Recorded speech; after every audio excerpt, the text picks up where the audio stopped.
আচলতে বন্ধুসকল, এই মানুহবিলাক যে আছে, এই মানুহবিলাক আচলতে হিন্দু নহয়, হিন্দু জাতিৰ কলংক এইবোৰ মানুহ। আকৌ এবাৰ আমাৰ চেনেললৈ আপোনালোকক স্বাগতম জনাইছোঁ। বন্ধুসকল, আজি মই আপোনালোকক এইবাৰ যে দুৰ্গা পূজা হৈ গ'ল, সেই দুৰ্গা পূজাৰ কিছুমান ভাইৰেল ভিডিঅ' দেখুৱাম, যিবোৰ দেখিলে আপোনালোকৰ খং উঠি যাব। গতিকে বন্ধুসকল, ভিডিঅ'টো স্কিপ নকৰিব আৰু প্ৰথমৰ পৰা শেষলৈকে চাব। আৰু যদি মোৰ চেনেলটো নতুন হৈ থাকে তেনেহ'লে চেনেলটো অৱশ্যই ছাবস্ক্ৰাইব কৰি দিব। তুই কি করতে পারিস মাসে দে বাড়া তোর কত লোক আছে বল বাড়া বল কত লোক আছে বাড়া 300 400 800 লোক দেবো 800 লোক খুঁজে দেবো মারে আমি যত লোক দেবো মারে আমি দেবো বাড়া মারে আমি মুখ ফাটা দে সাড়ে বাবা করতে পারে শোন অঞ্চত।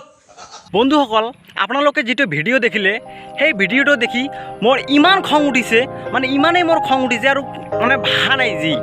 বন্ধুসকল, দুৰ্গা হৈছে আমাৰ মা, যাক আমালোকে মা বুলি কওঁ, যাক আমাৰ লগতে আমাৰ গোটেই বিশ্বত এই মাক পূজা কৰে। সেই মাক লৈ এই পিচাচটোৱে, এই নৰ পিচাচটোৱে মাক লৈ ধেমালি কৰিছে। আন এটা কথা হৈছে যে তেওঁ হৈছে এজন হিন্দু মানুহ, তাৰ আমাৰ এই দুৰ্গা মাৰ প্ৰতি ভক্তি আৰু শ্ৰদ্ধা থকা উচিত। তেওঁ মাত্ৰ এগিলাচমান কেনে মদ খাই কেনে সেই দুৰ্গা মাৰ লগত, এই কুকুৰটোৱে দুৰ্গা মাৰ লগত এনেকুৱা ব্যৱহাৰ কৰিছে, এনেকুৱা আচৰণ কৰিছে আৰু কি যে অশ্লীল ভাষা প্ৰয়োগ কৰিছে। গতিকে বন্ধুসকল, এই মানুহৰ নামৰ কুকুৰটোক লগে লগে পিটিব লাগিছিল মোৰ মতে। আৰু এই মানুহটোৰ লগতে যিবোৰ মানুহে তাক ভিডিঅ' কৰিছে, যিবোৰ ভিডিঅ' কৰি কিনে ছ'চিয়েল মিডিয়াত আপলোড কৰিছে, তেওঁলোককো এটা কথা কৈছোঁ, আপোনালোকে যদি সঁচাকৈ হিন্দু হ'লে না, তেনেহ'লে এনেকুৱা ভিডিঅ' আপোনালোকে আপলোড নকৰিলে হয়। আচলতে বন্ধুসকল, এই মানুহবিলাক যে আছে, এই মানুহবিলাক আচলতে হিন্দু নহয়, হিন্দু জাতিৰ কলংক এইবোৰ মানুহ হয়।